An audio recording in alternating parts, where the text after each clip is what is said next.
I was really into a song with a story. My dad called me over. He said, "Come over here, check this out." Went over his records, and he pulled this out. And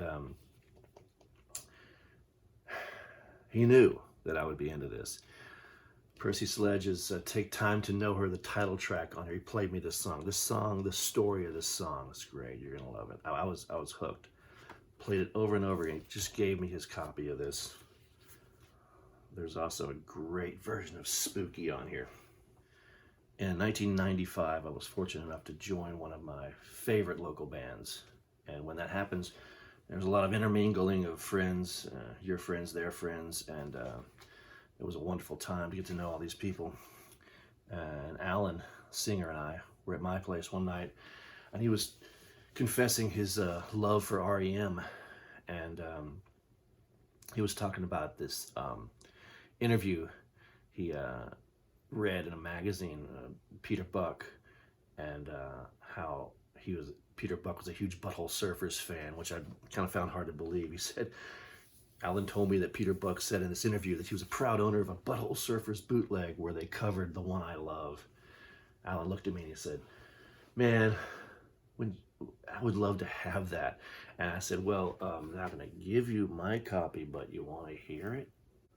Down the street was a guy a year older than me named Brian West, who was kind of a neighborhood proximity friend. We were both really into rock and metal, and we gave each other hell if our listening kind of ventured outside those genres. And so I know I caught a lot of flack for getting into stuff like Bowie and Costello. And he brought this over one day, and it was an easy target. I was like, "This is just dumb. This is so ridiculous. These songs are stupid, freaking 14 seconds long. It's so dumb." Of course, 6 months later, it's all I wanted to listen to. Now, in 1987, when there was no internet, and I based a lot of my purchases off of impulse buying, and you just look at something and this has got to be good. I was in a mall. There was a shop called Rock On, I think, in Memorial City Mall. My mom had drove me there, and you can go buy yourself a record. And I found this, and I was like, "Gay bikers on acid. This has got to be great, man." Drill your own hole. A girl who worked there was this punk rock girl, and at the time, I would have given anything to have a punk rock girl to kiss me, hold my hand, or something like that. I was really intimidated by her. Went up there to buy this. She's like telling me, "When you get this home, you're gonna have to drill your own hole in it." And I was like, "Oh yeah, sure, I know that." And I remember riding home with my mom, thinking, "I guess I'll get my dad to help me drill that hole in this record. I don't know what I'm gonna do." I was really surprised to open it and find out that it had a hole in it already. And that girl was just pulling my chain, I guess. I spent 3 decades hating that girl before discovering that the original 1,000 copies that were pressed in England didn't have a hole in it. But when they reissued it in the United States, they drilled the hole in it. And I don't hate you, punk rock girl. You just didn't know. Late 70s, John Blevins lived across the street, came running over to my house. He's like, "Dude, you gotta hear this, man." And it was all because of Iron Man. "I am Iron Man." We just thought it was so cool. We were kids. We had no idea all the things that make this a great record. It was like invisible to us. While on the topic of Black Sabbath, I have to publicly go on record as to saying right now that Robbie Stein, I'm sorry, you're wrong. "Turn Up the Night" is not the only good song on this record. You're wrong, sir. I bought it and I love every track on it. Suck an egg. In 2008, I was on Hollywood Boulevard with my friend Jack, and we're at Amoeba Records. And I was kind of following him around. I just spent all my money on records in Calgary at a place called Record World. And I was like, "This vacation has already depleted me. I'm not shopping for records. I'm just going to follow you around." He's like, "Go shop for records." He took me over to, we walked over to Elvis Costello. He's like, "You like Elvis Costello? Here, look at records, Elvis Costello." And I saw this and I was like, "Oh my God. Oh my God." My brother first brought this to my house in the early 80s. The Attractions did an album without Elvis Costello, and it's a silly thing, but I love it so much. And it was only pressed in the UK on the FB label. He checked it out at the library. That was back when you can go to the library and check out records and tape them. He's like, tape this for me, tape it for yourself. And I just love it. I loved it, and I've never been able to find it anywhere. And I'm broke on Hollywood Boulevard, and I'm like, I'm not that broke. I would have paid $100 for this. I think I paid $9. This album was the soundtrack to Todd Waters and I driving around Spring Branch looking for driving around the Army surplus stores looking for, German field jackets that we could buy and paint up and drill spikes into and stuff. For years, I listened to this record and I thought, oh my God, I imagined them being at this giant arena or something, it just sounded so big. And, but I see that it recorded live at CBGB's. When I was an adult and I went to New York for the first time, I went to CBGB's. I'm like, there's no way that album was recorded there. If you've ever been to CBGB's, it is a hole in the wall. In 1982, when MTV was still in its infancy, I used to take, and of course I was only 13, I used to take my cassette player, lean it up against the speaker of the console and the TV in the living room, and record just any random song. I'd fill a tape up with anything that wasn't commercials. And I was amazed that like just a few months later, how just any song could be like your favorite song if you heard it over and over again. And I had this one song on the tape. It was the first song on the tape, and of course I still have the tape. This song, I guess it was called Real Enough. I didn't know who sang it. When in 1999, when Napster took over the world, or began taking over the world, I just searched for it and discovered that it was Doug and the Slugs. And so thank you, Napster, because I'm a Doug and the Slugs fan. And that's a happy ending to that story. And thank you once again. I have another reason to thank my brother, Glenn Mayo. Thank you for introducing me to this and its world. In the early to mid 1980s, my friends and I were discovering punk rock and how cool it was. We realized really quick that we weren't rich and we had to pool our resources. You buy this, you buy this, you buy this, I'm gonna buy this. And we do a lot of home taping, illegal home taping. And Kirk Pavlicek was wise enough to buy this. The second part of the story, it illuminates some things that aren't so wise. Now, this whole swapping and loaning records to one another sometimes involved bringing it to school. Now, if you were lucky enough to have a school that had lockers that were deep enough to house an LP, then you're lucky, but we weren't. You brought a record to school, you were carrying it around with you all day, or you were going to risk leaving it in James Emery's car and risking something like that. It's a wicked wobble, mate. That thing ain't ever getting flat again. I think the reason Kirk decided to not, as I think on this, Kirk decided not to carry it around with him all day. It's probably some of the song titles on here. Not so savory, yeah? In 1988, Kim Gordon suggests that I buy this. Kim Gordon of Sonic Youth suggests I buy this, and I'm waiting to like it still. I can't get into this. I can't get my head around this. Every 5 years I break it out and spin it, and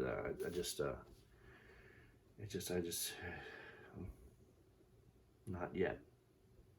Not yet, Kim. I'd like to publicly go on record and apologize to the guardians, maybe parents of Ann Barfield, as we destroyed her house one night listening to this record.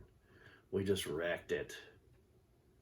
I mean, we didn't break any windows or anything, but there was certainly no toothpaste left in toothpaste tubes by the time we were done. It just, it was dumb. Sorry. Early 80s. Houston had two good commercial rock radio stations, and you were either on the side of 101 KLOL or you were a 97 rock guy. My friend Brian and I were kind of more of a 101. They seemed to be, I don't know, for some reason, edgier. I believe they only played it on weekends. It was called home tapes, where they play local bands.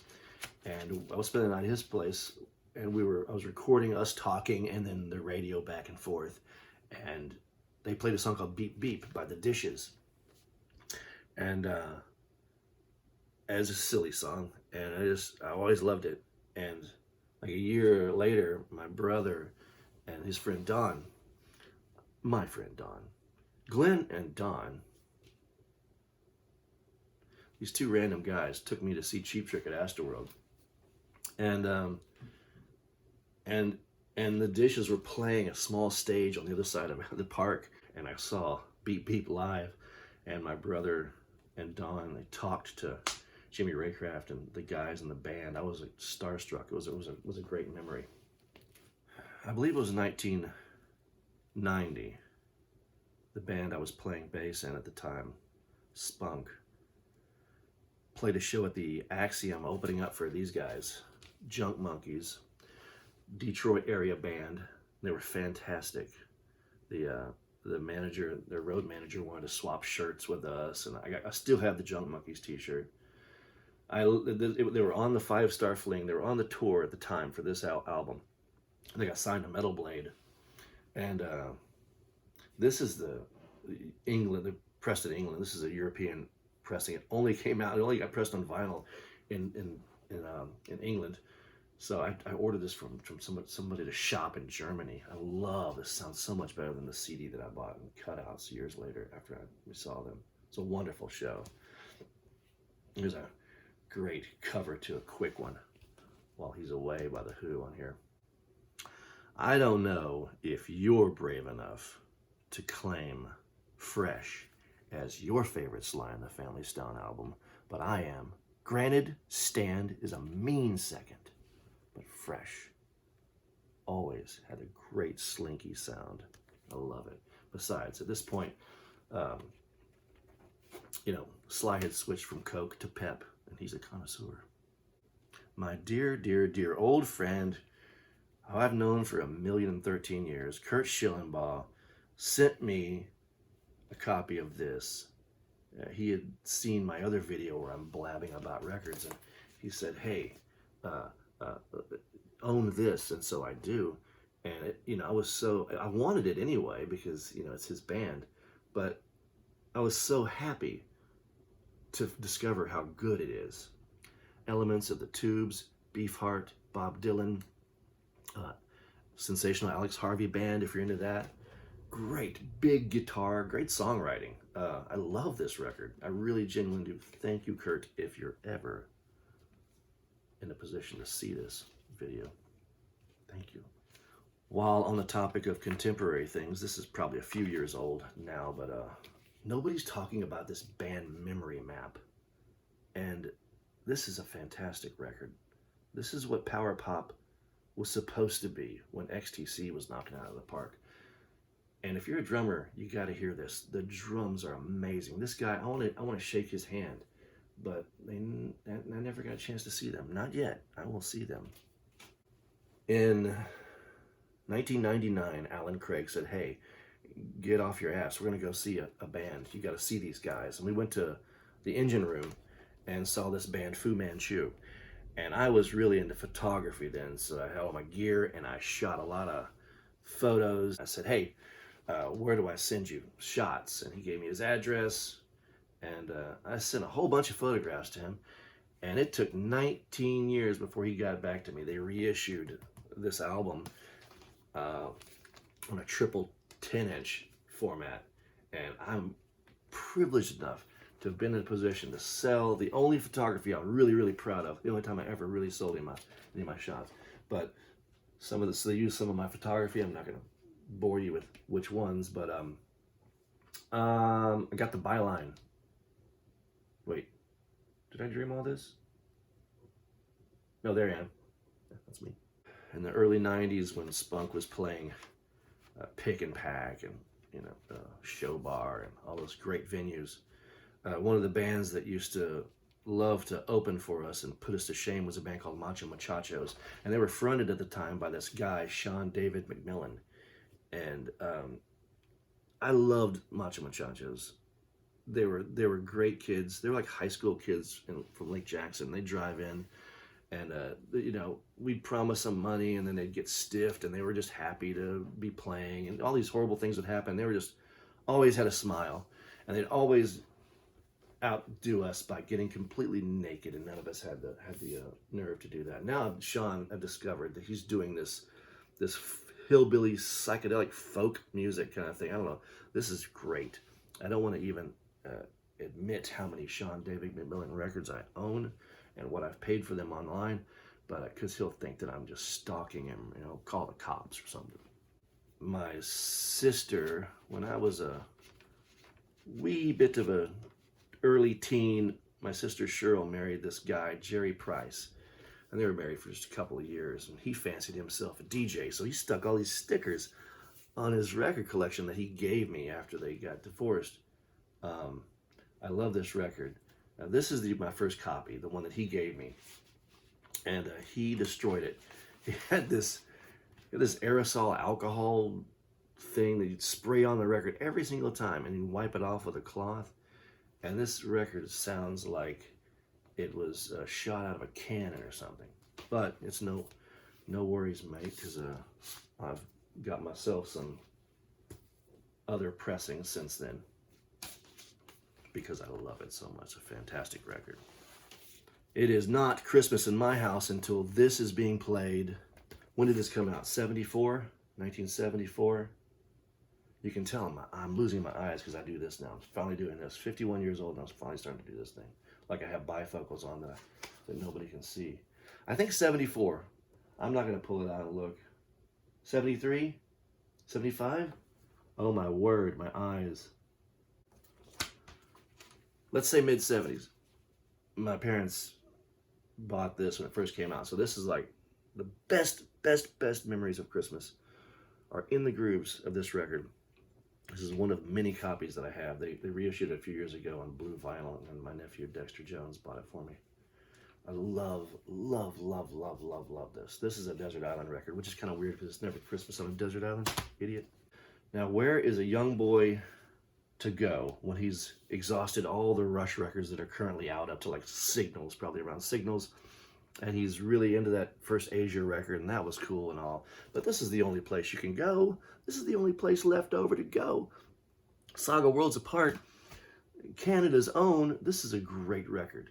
Now, I think that as far as greatness goes, maybe those Rush records like Permanent Waves, I mean, they stack up better, but this identifies me.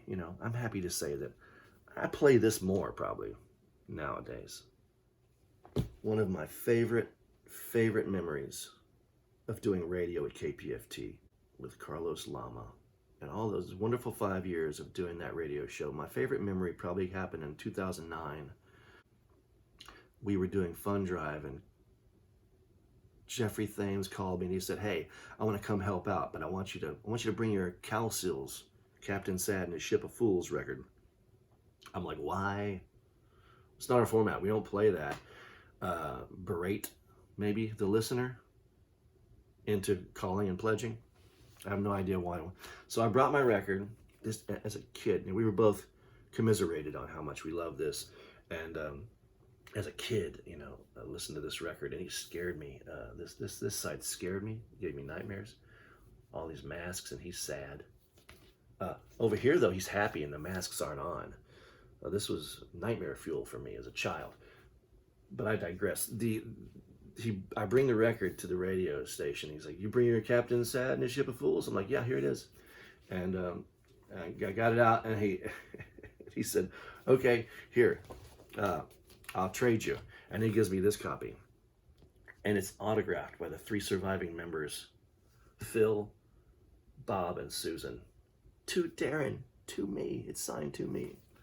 I love you, Jeffrey. I miss you guys. I miss that whole radio thing.